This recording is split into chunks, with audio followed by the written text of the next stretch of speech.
समस्त को नमस्कार। आज आम पढ़ा दशम श्रेणी बही प्रथम विषय संबल और ताहार विकास। बर्तमान आम संबल को जब सरल भाषा कहवा जो संबल अर्थ कौन ताले संबल प्रथम आम बुझा पड़ो जे गोटे सर्टकट्रे गोटे लाइन जे संबल अर्थ हूँ जहाँ मनुष्य आवश्यकता पूर्ण करता तार कौन सी मूल्य था। जदि आम खाद्य खाऊे से गोटे संबल, खाद्य गोटे संबल, पानी पीऊे पानी गोटे संबल, निश्वास प्रश्वास नौचे ऑक्सीजन नौचे से गोटे संबल।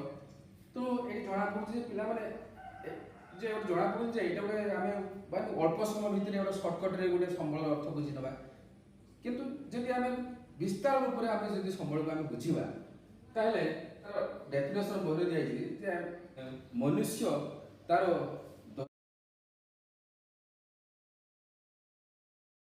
दैनंदिन जीवन में व्यवहार करने उपयोगी व सुलभ मूल्य मिलुवा पदार्थ को प्राद्विक दृष्टिकोण सुगम होता दरकार, सांस्कृतिक दृष्टिकोण ग्रहणयोग्य होता दरकार, अर्थनैतिक दृष्टिकोण संभव होता दरकार, ताहले जाके आमे संबल कहवा।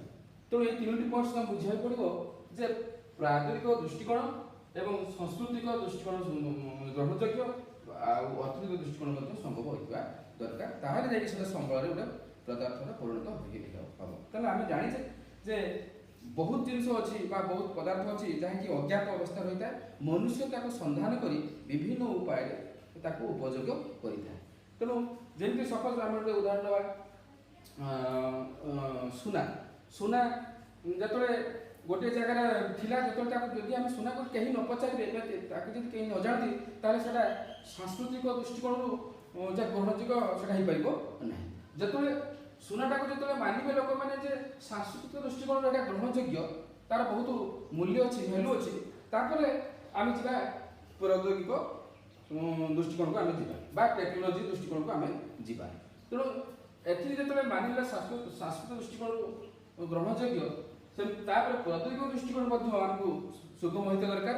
जहाँकि सपोज गोटे लुहा को नवा ताको आम विभिन्न टेक्नोलोजी माध्यम विभिन्न ज्ञान कौशल माध्यम आम एक्सट्राक्ट करवा से कहुए माटी तलु आम उत्तोलन करवा। तो सेटा आम संभव होता निहाती आवश्यक। तापर अर्थनैतिक दृष्टिकोण सपोज लुहाटा को आम जो बाहर उत्तोलन करवा ताहले कौन आम केवल हाथ में उत्तोलन करें हाथ उत्तोलन जमी सपोज कोयला खनि हो लुहा खनि हो हाथ में तो उत्तोलन कर खोल पार ना।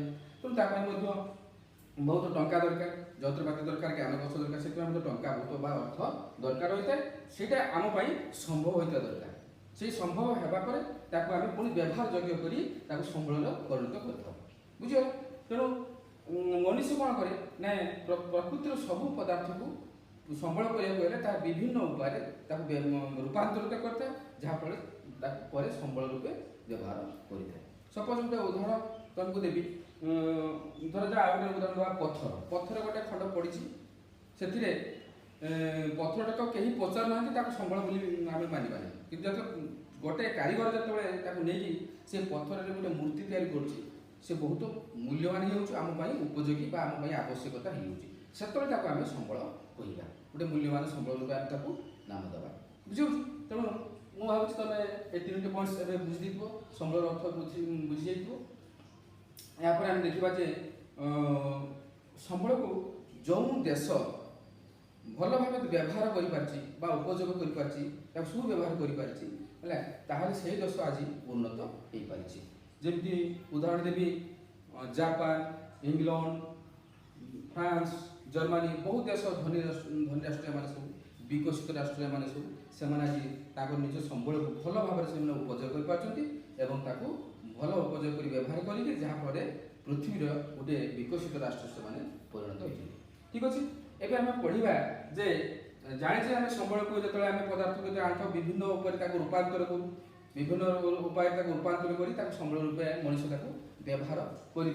तेणु आम से भौतिक परिवेश जो प्राकृतिक संबल रूप मिलूँ मनुष्य कौन करे प्रथमे ग्रहण करें आनी था टेक्नोलोजी माध्यम विभिन्न उपाय रूपांतरित करता अनुष्ठान तैयारी करें मनुष्य किए करता मनुष्य करता तेणु ये परस्पर अंक निर्भरशील सपोज गोटे आसला सुना सुना सुनाटा कौन करे से प्रथम ग्रहण करता ग्रहण कर उत्तोलन करता व्यवहार करने विभिन्न टेक्नोलोजी माध्यम रूपांतरित करता आउ से विभिन्न अनुष्ठान तैयारी करता जमी कोयला खनि डिपार्टमेंट अच्छी कि फरेस्ट डिपार्टमेंट अच्छी कि धरा जो रबर फैक्ट्री डिपार्टमेंट अच्छी विभिन्न शिल्प कारखाना सब तैयारी करता है से सब जाऊँगी अनुष्ठान बुझे तेणु मनुष्य द्वारा सब घटी था तेणु मनुष्य ही संबर स्रष्टा तार उपभोक्ता कि क्षयकारी कहुए तेणु एवं मुझे भावी तुम बुझी है नेक्स्ट वीडियो आम पढ़ा जे संबल प्रकार और भेद है एवं आम पढ़ा जे तापर पार्ट्स जे पूर्व वीडियो में पढ़ते जे संबल अर्थ आम कौन बुझी एवं तार व्यवहार बुझी एवं संबल कि माने प्रकार भेद कर दिया तार means classification of resources suppose आम स्कूल रे कि क्लासरूम रे आम पिला मानक क्लासिफिकेशन करबा प्रकार भेद करबा सपोज आम स्पोर्ट्स दृष्टि आम डिवाइड करवा स्पोर्ट्स डिवाइड कले को माने फुटबॉल भल खेलती को माने क्रिकेट भल खेलती छेड़ा को माने दौड़ भल दौड़ती से छेड़ा सपोज जीके क्विज कम्पिटिशन को माने भाग नहीं पारन से छेड़ा तेणु यहाँ हूँ कौन ना प्रकार भेद करवा क्लासिफिकेशन करवा ठीक से संबल को सेमती क्लासिफिकेशन कराई विभिन्न प्रकार कैटेगरी विभक्त कराई जमी हूँ उत्पत्ति अनुसार हो व्यवहार दृष्टि हो कि तार गुण अनुसार कराई क्लासिफिकेशन कर प्रथम आम देखा जे संबल को प्रकृति अनुसार प्रकृतिर उत्पत्ति दृष्टि माने तीन भाग विभक्त कराई तीन पॉइंट अच्छे प्राकृतिक संबल एक दुई हूँ सांस्कृतिक संबल तीन हूँ मानव संबल तेणु प्राकृतिक संबल कौन प्रथम तो प्राकृतिक संबल कौन जो गुड़िक मनुष्य कौन करे ना प्रकृति संग्रह कर प्रत्यक्ष परोक्ष भाव में व्यवहार करें प्रत्यक्ष परोक्ष भाव पाई था सेगुड़ कौन कहुए प्राकृतिक संबल यथा काठ हो झुणा हो खनिज पदार्थ हो कि कोयला हो कि शक्ति हो सेटा सब गुड़िक हूँ प्राकृतिक संबल दुई हूँ सांस्कृतिक संबल सांस्कृतिक संबल कौन ना प्राकृतिक संबल को मनुष्य विभिन्न उपाय रूपांतरित करें ज्ञान कौशल माध्यम बुद्धि बल विभिन्न उपाय रूपांतरित करके विभिन्न वस्तु बा द्रव्य तैयारी करें सपोज गोटे उदाहरण देवी ठीक अच्छे स्कूल हो कि कॉलेज हो कि हॉस्पिटल हो कि कौन संस्था हो से गुड़िक हूँ कौन ना हूँ सांस्कृतिक संबल बुझे हूँ मानव संबल मानव मान कौन मनीष मनीष को गोटे मानव संबल रूप विवेचना कराए जेहेतु मनुष्य तार बुद्धि और ज्ञान बल विभिन्न उपाय प्राकृतिक पदार्थ को संबल रूप से परिणत कर तेणु मनुष्य को मानव संबल रूपे गणना कराए मानव तार संरचना तार ज्ञान तार बुद्धि को मानव संबल रूपे गणना कराए तेणु मानव को गोटे मानव संबल कहुए द्वितीय हूँ उत्पत्ति अनुसार दुई भाग विभक्त कराई संबल को जमी अजैव संबल ना सॉरी जैव संबल एक खर हूँ अजैव संबल जैव संबल कौन जो संबल मान सजीव अच्छी जो जीवन थाए जमी गछ हो पशु पक्षी मान सेटा हूँ अजैव जैव संबल खर हूँ अजैव संबल जो निर्जीव जमी खनिज पदार्थ हो कि जल हो कि कोयला हो ये सब अजैव संबल यहाँ बुझीपार ठीक अच्छे तीन व्यवहार और सुलभता दृष्टि अनुसार संबल को केत भाग विभक्त कराई से दुई भाग विभक्त कराई गोटे असरंती संबल आउ हूँ सरंती संबल एवं सीधा सड़क असरंती सरंती भितर तुम तफात जापर असरंती जो जिन व्यवहार कलापर जोड़ा हूँ कौन हुए ना बारंबार व्यवहार कलापर सरे ना खरे हूँ सरंती संबल असरंती संबल उदाहरण हूँ कौन सौर शक्ति हो कि जल हो पवन हो ये हूँ सरे ना सेमती खर हूँ सरंती संबल ସରନ୍ତି ସମ୍ବଳ ଯେଉଁଟା ମନୁଷ୍ୟ ବ୍ୟବହାର କଲା ପରେ ବାରମ୍ବାର ବ୍ୟବହାର କଲା ପରେ ଦିନେ ନା ଦିନେ ଯେଉଁଗୁଡ଼ିକ ସରିଯିବ ଭବିଷ୍ୟତରେ ମଧ୍ୟ ସରିଯିବ ସେଟା ହେଉଛି ସରନ୍ତି ସମ୍ବଳ। ଯେମିତି କୋଇଲା ହେଉ କିମ୍ବା ଖଣିଜ ପଦାର୍ଥ ହେଉ ହେଲା ଏଇ ଜିନିଷ ଗୁଡ଼ିକ ଦିନେ ନା ଦିନେ ନିଶ୍ଚିତ ଭାବେ ସରିଯିବ। ତା ପାଇଁ ମଧ୍ୟ ଆମକୁ ଉପାୟ କରିବାକୁ ପଡ଼ିବ ଯେମିତି ସରନ୍ତି ସମ୍ବଳକୁ ପୁଣି ଆଉ ଶକ୍ତି ପାଇପାରିବା ହେଲା। ତେଣୁ ଏତିକି ବୁଝିପାରିଲ। ବନ୍ଦ କର। ତାପରେ ପଢିବା ଘରେ ପରିମାଣ ଦୃଷ୍ଟିରୁ ସମ୍ବଳକୁ କେତେ ଭାଗରେ ବିଭକ୍ତ କରାଯାଇଛି। ପରିମାଣ ଦୃଷ୍ଟିରୁ ସମ୍ବଳକୁ ଦୁଇ ଭାଗରେ ବିଭକ୍ତ କରାଯାଇଛି। ଗୋଟେ ହେଉଛି ପୂରଣୀୟ ସମ୍ବଳ, ଦୁଇରେ ହେଉଛି ଅପୂରଣୀୟ ସମ୍ବଳ। ପୂରଣୀୟ ସମ୍ବଳ କ'ଣ ନା ମନୁଷ୍ୟ ବାରମ୍ବାର ବ୍ୟବହାର କଲା ପରେ ଯଦି ପୁଣି ଆଉ ସେତିକି ପରିମାଣକୁ ଯଦି ଆମେ ପୁଣି ତାକୁ ଆମେ ପୂରଣ କରିଦେଇପାରୁ ତାହେଲେ ତାକୁ ଆମେ କହିବା ପୂରଣୀୟ ସମ୍ବଳ। କେମିତି ଯେଭଳି ତାର କୌଣସି ନଷ୍ଟ ହୋଇନଥାଏ ହେଲା। ସେମିତି ଯେମିତି ସୌରଶକ୍ତି, ପବନ ଶକ୍ତି ଇଏ ହେଉଛି ପୂରଣୀୟ ସମ୍ବଳ, କୌଣସି କ୍ଷତି ହୋଇନଥାଏ ସେ ସମ୍ବଳରେ। ଦୁଇରେ ହେଉଛି ଅପୂରଣୀୟ ସମ୍ବଳ। ଅପୂରଣୀୟ କ'ଣ ନା ଅନବରତ ଭାବେ ବ୍ୟବହାର କଲେ ଧୀରେ ଧୀରେ ଯେଉଁ ଦିନ ହେଲେ ସେ ନିଶ୍ଚିତ ଭାବରେ ସରିଯିବ। ସେଗୁଡ଼ିକ ହେଉଛି କ'ଣ ନା ଅପୂରଣୀୟ ସମ୍ବଳ। ଯେମିତି ଖଣିଜ ପଦାର୍ଥ, କୋଇଲା ଏସବୁ କ'ଣ ହେବ ନା ଆଉ ପୂରଣ କରିହେବ ନାହିଁ, ମନୁଷ୍ୟ ବାରମ୍ବାର ବ୍ୟବହାର କଲେ ସେ ସରିଯିବ ହେଲା। ତାପରେ ପଢ଼ିବା କୁଅଁରେ ଭରଣ ଅନୁସାରେ ସମ୍ବଳକୁ କେତେ ଭାବେ ବିଭକ୍ତ କରାଯାଇଛି। ନବୀକରଣ ଯୋଗ୍ୟ, ନବୀକରଣ ଅଯୋଗ୍ୟ ସମ୍ବଳ। ଭରଣ ଅନୁସାରେ ଜାଣିଥିବା ଯେ ଆଉ ତାକୁ ଭରଣ କରିପାରିବା କି ନାହିଁ। ତେଣୁ ନବୀକରଣ ଯୋଗ୍ୟ କ'ଣ ନା ଯେଉଁ ସମ୍ବଳକୁ ବ୍ୟବହାର କରିବା ଫଳରେ ଯାହା ନବୀକରଣ ଆଉ ଥରେ ନୂତନ ଭାବେ ତାକୁ ପୁନରୁଦ୍ଧାର କରାଯାଇପାରିବ ସେଟା ହେଉଛି କୁହାଯାଏ ନବୀକରଣ ଯୋଗ୍ୟ ସମ୍ବଳ।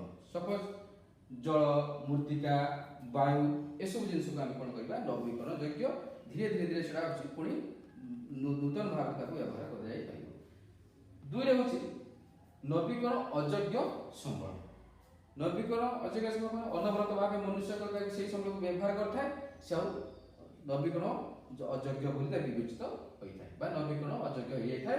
ଯେମିତି ଲୁହା, ତମ୍ବା ଏଗୁଡ଼ିକୁ କ'ଣ କୁହାଯାଏ ନବୀକରଣ ଯୋଗ୍ୟ କରାଯାଇପାରେ ନାହିଁ। କିନ୍ତୁ ଲୁହାକୁ ବ୍ୟବହାର କଲା ପରେ ଦେଖିବ ଗାଁ ଗହଳିରେ ଆସିକି ପୁଣି ଲୁହାକୁ ନେଇଯାଆନ୍ତି କଲେକ୍ସନ କରନ୍ତି ଘରେ ଘରେ ବୁଲିକି, ତାକୁ ସେମାନେ ମଧ୍ୟ ହେଉଛି କ୍ଲାସ୍ 1 ଲୁହା ତିଆରି କରି ପୁଣି କ୍ଲାସ୍ 2 ଯେ ଲୁହା ଗୁଡ଼ାକ ତରଳେଇକି ତିଆରି କରନ୍ତି, ସେ ବିଭିନ୍ନ ଯନ୍ତ୍ରପାତି ମଧ୍ୟ ତିଆରି ହେବାରେ ତାକୁ ବ୍ୟବହାର କରାଯାଇଥାଏ। ସେମିତି ସେଟା ହେଉଛି କ'ଣ କୁହାଯାଏ ଯେ ଲୁହା ହେଉଛି ପୁନରୁଦ୍ଧାର ସମ୍ବଳ ବୋଲି ତାକୁ କହିବା, ଯାହାକି ଆଉ ଥରେ ପୁନଃ ଭାବରେ ତାକୁ ଲୁହାକୁ ବ୍ୟବହାର କରାଯାଇଥାଏ। ତେଣୁ ଏଠି ଆମେ ଗୋଟେ ନବୀକରଣ ଅଯୋଗ୍ୟ ସମ୍ବଳ, କିନ୍ତୁ ଥରେ ବ୍ୟବହାର କଲା ପରେ ତାକୁ ଆଉ ସେଇ କ୍ଲାସରେ ତାକୁ ଆମେ ବ୍ୟବହାର କରିପାରିବା ନାହିଁ ବା ସେଇ ଯନ୍ତ୍ରରେ ଆଉ ତାକୁ ବ୍ୟବହାର କରିପାରିବା ନାହିଁ। ତା କ୍ୱାଲିଟି କିମ୍ବା ତାର ମାନଟା କ'ଣ ତାକୁ ସେଟା ହେଉଛି କମିଯାଇଥାଏ। ବୁଝିଲା। ତାପରେ ଚର ହେଉଛି ବଣ୍ଟନ ବା ବିତରଣ ଅନୁସାରେ। ବଣ୍ଟନ তুমি ବୁଝିପାରୁଥିବ, ବିତରଣ ଯେଉଁ ସମ୍ବଳ ହେଲା ସେ ଯେଉଁ ସମ୍ବଳ ଚାରିଆଡ଼େ ମିଳୁଥିବ କିମ୍ବା କେଉଁଠି ମିଳୁଥିବ କି ସମ୍ବଳ ଅଛି ଗୋଟିଏ ଜାଗାରେ ମିଳୁଥିବ ହେଲା। ଏଭଳି ଭାବରେ ଦେଖିଲେ ସମ୍ବଳକୁ ଦୁଇ ଭାଗରେ ବିଭକ୍ତ କରାଯାଇଛି। ଗୋଟେ ସର୍ବତ୍ର ସୁଲଭ ସମ୍ବଳ ଆଉ ହେଉଛି ସ୍ଥାନୀୟ ସମ୍ବଳ। ବୁଝିଲା।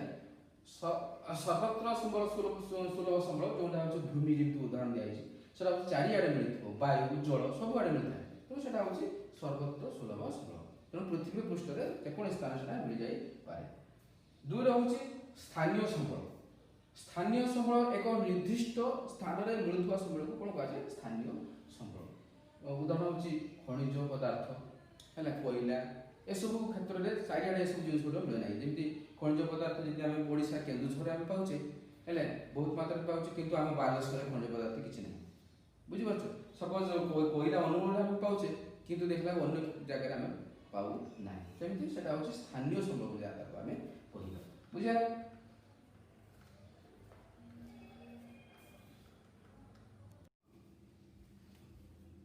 ତାପରେ ଆମେ ଦେଖିବା ନେକ୍ସଟ ସମ୍ବଳ ଭଣ୍ଡାର। ସମ୍ବଳ ଭଣ୍ଡାର କ'ଣ ନା ଗୋଟେ ଉଦାହରଣ ଧରାଯାଉ H2O ନେବା।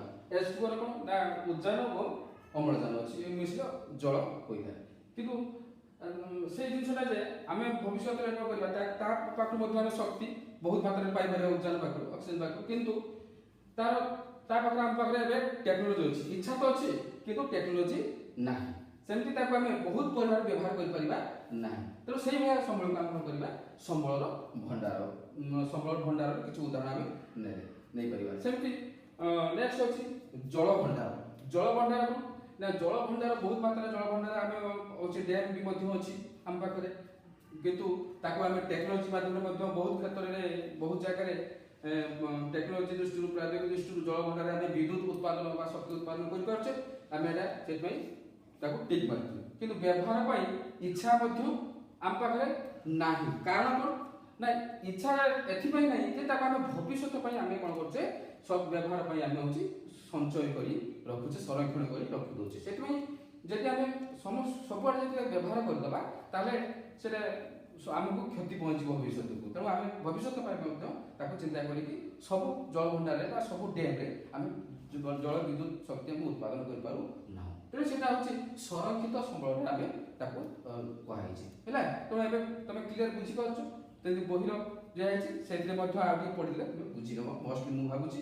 ତେଣୁ କ୍ଲିୟର ଯଦି ଆମେ ନେକ୍ସଟ ପୁଣି ଯିବା। ନେକ୍ସଟ ଯେ ଆମେ ପଢ଼ିବା ଯେ ହେଉଛି ମାଲିକାନା ଦୃଷ୍ଟିରୁ ସମ୍ବଳର କେତେ ପ୍ରକାର ଅଛି, ବୁଝିପାରିଲେ?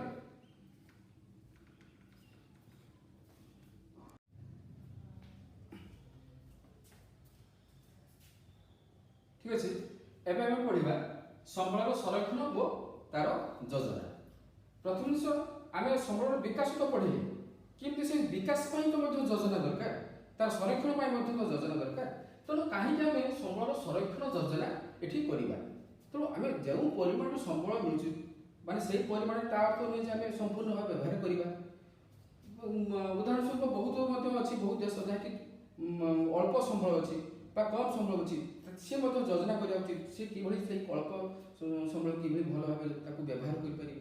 ତେଣୁ ସେଇ ବିଷୟରେ ଯେତେବେଳେ ଚିନ୍ତା କରିବା, କାହିଁକି ଆମେ ସମ୍ବଳ ସଂରକ୍ଷଣ ଯୋଜନା କରିବା, ତା ପାଇଁ ଆମେ କହିଛି ଯେ ତିନିଟା ଷ୍ଟେପ୍, ମାନେ କୋର୍ ବିଷୟ ଯେଉଁଟା ହେଉଛି ମୁଖ୍ୟ ବିଷୟ ସେଟା ମୁଁ କହିଛି ଯେ ପ୍ରଥମେ ହେଉଛି ଯୋଜନା ସନ୍ଧାନ କରିବା। ସନ୍ଧାନ କରିବା ତ ତମେ ବୁଝିପାରୁଛୁ ଅର୍ଥ, କେଉଁ ଜାଗାରେ ସମ୍ବଳଟା ମିଳୁଅଛି ବା କେଉଁ ପରିମାଣରେ ଅଛି ଏବଂ ତା ପାଇଁ ମାନଚିତ୍ର ତିଆରି କରିବା ଏବଂ ତାକୁ ଆକଳନ କରିବା, ତାର କ୍ୱାଲିଟି ଅର୍ଥ ତା ଗୁଣକୁ ଆମେ ଚେକ୍ କରିବା ଏବଂ ଆର୍ଥିକ ଦୃଷ୍ଟିରୁ କେତେ ଆମ ପାଇଁ ଲାଭଦାୟକ ହେବ ତାକୁ ମଧ୍ୟ ଆମେ ଆକଳନ କରିବା ଏବଂ ସମସ୍ତଙ୍କ ପାଇଁ ଯେମିତି ସାରା ଦେଶ ପାଇଁ ଯେମିତି ଏଇଟା ହେଉଛି ଲାଭଦାୟକ ହେବ ସେଥିରେ ମଧ୍ୟ ଚିନ୍ତନ କରିବା।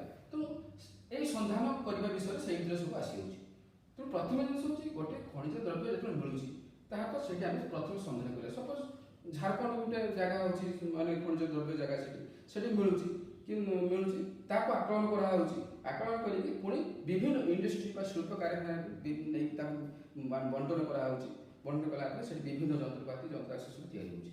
ଅର୍ଥ ସନ୍ଧାନ କରିବା ସେଇଟା ହେଉଛି ଲାଭଜନକ ଚିନ୍ତା କରିବା ବିଷୟରେ ଚିନ୍ତା କହିଦେଲି ମୁଁ ତୁମକୁ।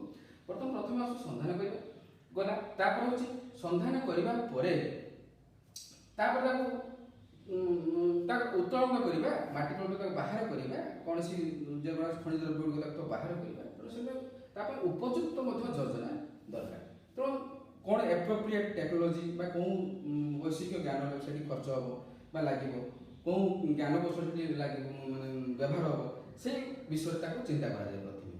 ତେଣୁ ଅଭିଯାନ କ'ଣ ହୁଏ ନା ଏଠି ସନ୍ଧାନ କରିବା, ତା ପାଇଁ ମଧ୍ୟ ଯୋଜନା କରିବା, ପୁଣି ସେଠି ଉତ୍ତୋଳନ କରିବା ପରେ ଗୋଟିଏ ସ୍ଥାନରୁ ଅନ୍ୟ ସ୍ଥାନ କିଭଳି ନେବା। ସପୋଜ ଝାଡ଼ଖଣ୍ଡରେ ଗୋଟିଏ ଖଣିଜ ଦ୍ରବ୍ୟ ମିଳୁଛି କିନ୍ତୁ ଦେଖିଲା ତାର କୋଷ୍ଟ ଲାଇନ୍ ନାହିଁ ବା ସେଠି ହେଉଛି ନେବା ଆଣିବା ପାଇଁ ଜାହାଜ ସେମିତି ନାହିଁ ବା ସମୁଦ୍ର ଉପକୂଳବର୍ତ୍ତୀ ଅଞ୍ଚଳ ନାହିଁ କିମ୍ବା ସେଠି ହେଉଛି ନାହିଁ ହେଉଛି ବନ୍ଦର ନାହିଁ, ବୁଝାଉଛି।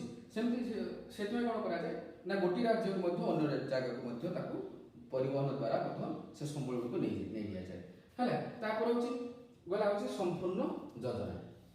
ସମ୍ପୂର୍ଣ୍ଣ ଯୋଜନା କ'ଣ ନା ଯେତେବେଳେ ଆମେ ସନ୍ଧାନ କରୁଛେ ପୁଣି ତା ପାଇଁ ଯୋଜନା କରୁଛେ, ଯୋଜନା କଲା ପରେ ସମ୍ପୂର୍ଣ୍ଣ ଯୋଜନା ଅର୍ଥ ଯେଉଁଠି ଗୋଟିଏ ସମ୍ବଳ ମିଳୁଛି ତା ଅର୍ଥ ନୁହେଁ ଯେ ସେଠି ବ୍ୟକ୍ତିଗତ ଭାବରେ ସେମାନେ ବ୍ୟବହାର କରିବେ କିମ୍ବା ସେଇ ରାଜ୍ୟ ହିଁ ବ୍ୟବହାର କରିବେ।